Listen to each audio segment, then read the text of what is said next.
بسم اللہ الرحمن الرحیم۔ السلام علیکم ناظرین، ہمارے یوٹیوب چینل اسلام کی دنیا میں خوش آمدید۔ مجھے ڈاکٹر علی کہتے ہیں۔ آج کی ویڈیو انتہائی دلچسپ اور انتہائی انفارمیٹیو ہے۔ ویڈیو کو آخر تک ضرور دیکھیے گا کہ آپ کی زندگی بدل سکتی ہے، اور ویڈیو پسند آئے تو اسے زیادہ سے زیادہ لائک اور شیئر کرنے کے ساتھ کمنٹ سیکشن میں سبحان اللہ کمنٹ ضرور کیجیے گا۔ ناظرین، قرآن مجید میں جس سورہ کو سب سے زیادہ پسند فرمایا گیا ہے وہ ہے سورہ رحمان۔ دنیا میں سب سے زیادہ تلاوت اسی سورہ کی جاتی ہے، لیکن کیا ہم نے کبھی جاننے کی کوشش کی ہے کہ اس سورہ مبارکہ میں ایسی کیا بات ہے جو یہ اتنی زیادہ مقبول ہے؟ کیا ہم نے اس میں موجود پیغام کو سمجھنے کی کوشش کی کہ وہ پیغام کیا ہے؟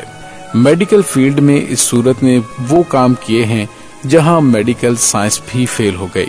آج کی ویڈیو میں ہم یہ سب جاننے کی کوشش کریں گے کہ آخر سورہ رحمان میں میڈیکل پوائنٹ آف ویو سے ایسا کیا ہے جو کہ لا علاج بیماریوں میں بھی معجزاتی طور پر اثر انداز ہوتی ہے۔ ناظرین، نبی پاک صلی اللہ علیہ وآلہ وسلم فرماتے ہیں کہ جس طرح اللہ تعالیٰ کان لگا کر قرآن کو سنتا ہے، کسی چیز کو نہیں سنتا۔ یہ بات ہمیں معلوم نہیں کیونکہ یہ ہم سب کو نظر نہیں آتا۔ ابو موسیٰ اشعری رضی اللہ تعالیٰ عنہ ایک دولت مند صحابی تھے۔ ایک رات قرآن پاک کی تلاوت وہ فرما رہے تھے، اس بات سے بے خبر کہ کچھ لمحے بعد ان کی تلاوت کو کوئی سننے والا ہے۔ وہ اپنی کیفیت میں تہجد میں قرآن پاک کی تلاوت کر رہے تھے، لہذا نبی پاک صلی اللہ علیہ وآلہ وسلم پاس سے گزرے تو ان کی تلاوت کی آواز آ رہی تھی۔ آپ صلی اللہ علیہ وآلہ وسلم سماعت فرمانے لگے، اس کے بعد تشریف لے گئے۔ صبح فجر میں ابو موسیٰ اشعری رضی اللہ تعالی عنہ سے ملاقات ہوئی تو تحسین کے انداز میں آپ نے فرمایا، اے ابو موسیٰ، تمہیں تو اللہ تعالیٰ نے داؤد کے سازوں میں سے ایک ساز عطا فرمایا ہے کہ جب داؤد علیہ السلام رات کے پچھلے پہر حمد کے ترانے الاپتے تھے تو قرآن میں ہے کہ پرندے ساتھ ساتھ شامل ہو جاتے تھے، پہاڑ وجد میں آ جاتے تھے اور ان کے ساتھ شریک ہو جاتے تھے۔ ایسا لحن اللہ تعالیٰ نے ان کو عطا فرمایا تھا۔ قرآن مجید میں وہ حسن ہے جسے حسن معنوی کہتے ہیں، وہ ہر لفظ میں موجود ہے، لیکن الفاظ کا یہ حسن اپنی ظاہری شکل میں اپنے عروج پر آپ کو اس سورہ پاک میں نظر آتا ہے۔ اس کے علاوہ قرآن مجید میں یہ سورہ اس اعتبار سے بھی ممتاز ہے کہ اس کی ابتدائی 4 آیات پر غور کریں تو عجیب حقائق سامنے آئیں گے۔ اس کی پہلی 4 آیات میں بہترین 4 چیزوں کا ذکر کیا گیا ہے۔ اس سورہ کی پہلی آیت ہے الرحمن۔ آپ نے کبھی غور کیا کہ اللہ تعالیٰ کے پیارے ناموں میں سے کون سا نام سب سے زیادہ پیارا ہے؟ یہ ناظرین وہ نام ہے الرحمن۔ رحمان کا مطلب ہوتا ہے رحمت کرنے والا۔ اب ہمیں سب سے زیادہ کس چیز کی ضرورت ہے؟ وہ ہے رحمت کی۔ نبی پاک صلی اللہ علیہ وآلہ وسلم نے ارشاد فرمایا، کوئی شخص بھی اپنے عمل کی بنیاد پر جنت میں نہیں جا سکتا جب تک کہ رحمت خداوندی اس کی دستگیر نہ ہو۔ کسی صحابی نے جرأت کر کے پوچھ لیا، حضور آپ بھی؟ تو آپ نے فرمایا، ہاں میں بھی۔ آپ اندازہ کر لیجئے کہ رسول اللہ صلی اللہ علیہ وآلہ وسلم بھی رحمت خداوندی کے ضرورت مند ہیں۔ تو ہم سب کی سب سے بڑی ضرورت رحمت خداوندی ہے۔ اب یہ رحمت اللہ کی یہ شان 2 الفاظ میں بیان ہوئی، ایک رحمان اور دوسرا ہے رحیم۔ اس کے علاوہ کوئی مادہ ایسا نہیں جسے اللہ تعالیٰ کے 2 نام بنتے ہوں۔ پھر ہے علم القرآن۔ رحمت خداوندی کا سب سے بڑا مظہر قرآن ہے۔ اس میں جو راز ہے اسے سمجھیں۔ جو علم انسان کو عطا ہوا ہے وہ کس نے دیا؟ سائنس کا علم کس نے دیا؟ مخلوق میں کوئی بھی اللہ تعالیٰ کے علم کا احاطہ نہیں کر سکتا مگر جسے اللہ تعالیٰ دینا چاہے، لیکن یہ تمام علوم میں سے سب سے زیادہ اور بڑا علم قرآن ہے۔ اب اس بات کو ذہن نشین کرتے جائیں کہ اللہ کے ناموں میں سے سب سے بہترین نام رحمان ہے۔ اللہ تعالیٰ نے جو کچھ بندوں کو سکھایا اس میں سب سے زیادہ علم قرآن کا ہے۔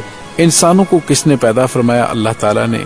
زمین و آسمان کو، چرند پرند اور فرشتوں کو کس نے پیدا فرمایا؟ اللہ تعالیٰ نے۔ اس کا مطلب یہ ہے کہ اللہ کی تمام مخلوقات میں بہترین تخلیق انسان ہے۔ تو تخلیق میں اونچی تخلیق انسان، علوم میں سب سے اونچا علم قرآن، اللہ کے ناموں میں سے سب سے اونچا نام رحمان۔ پھر ذکر میں آتا ہے علمہ البیان۔ ایک انسان کے اندر کتنے اعضاء ہیں، کتنی صلاحیتیں ہیں، کتنی سینسز ہیں۔ ایک انسانی جسم میں سر سے لے کر پاؤں تک، اندر سے لے کر باہر تک کس عظیم ترتیب سے یہ موجود ہیں، لیکن یہاں بھی سمجھ لیں کہ انسان کے اندر جتنی صلاحیتیں ہیں، جو کچھ بھی ہے، اس میں ٹاپ پر سپیچ یعنی کلام ہے، اور کلام کی اسی خصوصیت کی وجہ سے انسان کو حیوان ناطق کہتے ہیں کہ حیوان کے اور انسان کے درمیان بیان یعنی کہ بولنے کے ذریعے امتیاز قائم کیا گیا ہے۔ تو انسان کی صلاحیتوں میں سے سب سے اونچی صلاحیت بیان ہے۔ اب ان سب کو جوڑیں، اللہ تعالیٰ کے ناموں میں سب سے بہترین نام رحمان۔ جتنے علوم اللہ تعالیٰ نے سکھائے ان میں سے سب سے زیادہ علم قرآن میں ہے، اور جتنی مخلوقات اللہ تعالیٰ نے پیدا فرمائی ان میں بہترین مخلوق انسان ہے، اور انسان کو جتنی صلاحیتیں اللہ پاک نے عطا فرمائی ان میں بہترین صلاحیت کلام کی ہے۔ اب ان سب کو جمع کیجئے تو کیا نتیجہ نکلتا ہے؟ اب قرآن پاک کی سورہ کی طاقت کا اندازہ ان واقعات سے لگائیں کہ میڈیکل سائنس میں جب تمام حربے ناکام ہو جاتے ہیں تو کیسے رحمان کے یہ الفاظ اپنا اثر دکھاتے ہیں۔ ایک ایک حدیث پاک صلی اللہ علیہ وآلہ وسلم کا مفہوم ہے کہ ہر چیز کی سجاوٹ ہوتی ہے، اور قرآن کی سجاوٹ سورہ رحمان ہے۔ ایک دفعہ ذہنی امراض کے ایک ہاسپٹل میں شدید ڈپریشن والے افراد پر ایک تجربہ کیا گیا، جس میں ان لوگوں کو دو گروپس میں تقسیم کیا گیا۔ ایک گروپ کو سورہ رحمان کی تلاوت سنائی جاتی ہے، جبکہ دوسرے گروپ کو ڈپریشن کے لیے ترتیب دی گئی موسیقی سنائی جاتی ہے۔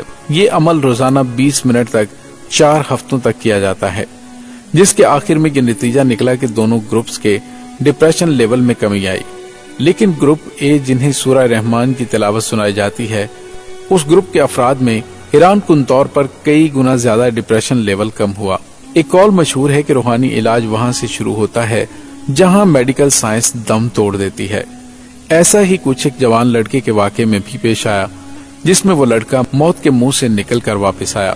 سروسز ہاسپٹل لاہور کے شعبہ انتہائی نگہداشت کے کنسلٹنٹ ڈاکٹر محمد جاوید احمد کا کہنا ہے کہ ایک دفعہ ایک لڑکے کو ICU میں شفٹ کیا گیا، جس نے گندم کو کیڑوں سے پاک کرنے والی زہریلی گولیاں کھا لی تھیں۔ اس لڑکے کا بچنا تقریباً ناممکن ہو چکا تھا، اس کے اندرونی اعضاء کام کرنا چھوڑ چکے تھے۔ ڈاکٹر جاوید کے مطابق اسے 150 مرتبہ الیکٹرک شاک دیے گئے تاکہ اس کی دھڑکن جاری رہے۔ آخر کار وہ اس کیفیت سے نکل آیا۔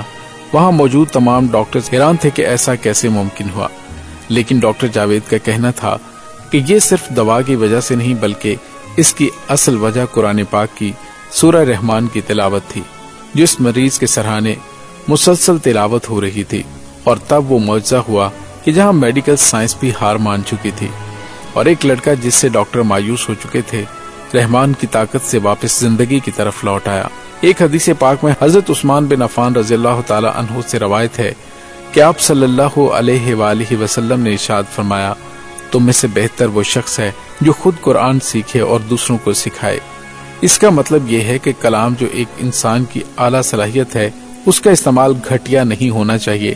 یہ قوت کلام ٹاپ فیکلٹی ہے، اس کا استعمال بھی ٹاپ ہونا چاہیے۔